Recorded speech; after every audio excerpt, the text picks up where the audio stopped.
హల్లెలూయా praise lord. దేవుని నామానికి మహిమ కలుగును గాక. ఆమేన్. దేవుని వాక్యం ఏమని సెలవిస్తుందంటే బీదలకు ఇచ్చువాడు యెహోవాకి అప్పిచ్చువారు అంట.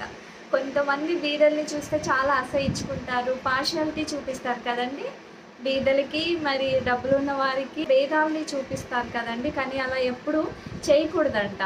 దేవుని ఆత్మ చేత నింపబడిన వారంట బీదలనైనా ఇంకెవ్వరినైనా అందరినీ సమానంగా ట్రీట్ చేస్తారంట. మరి దేవుని ఆత్మ చేత నువ్వు నింపబడ్డావా? ఒక్కసారి ఆలోచించుకో. ఎందుకంటే దేవుని వాక్యం ఏమని సెలవిస్తుందంటే సామెతలు గ్రంథంలో 14:31 వచనంలో ఏముందంటే దరిద్రుని బాధించువారు వాని సృష్టికర్తను నిందించువాడు, బీదను కనికరించువాడు ఆయనను ఘనపరచువాడు. ఆమేన్. చాలామంది బీదల్ని చూస్తే వెక్కిరిస్తారు, ఇంకేదో మాటలు అంటారు కదండి. అలా ఎప్పుడు దేవుని బిడ్డలమైన మనం చేయకూడదు.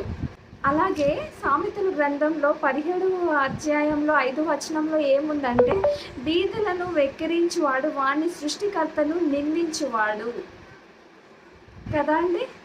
బీదల్ని వెక్కిరిస్తే ఎవరిని నిందించిన వారం అవుతామంట? యేసుక్రీస్తు ప్రభుని నిందించిన వారం అవుతామంట. కాబట్టి ఈ దినం నుంచి దేవుని బిడ్డలమైన మనము ఎలా ఉండాలంటే అందరినీ సమానంగా చూడాలండి.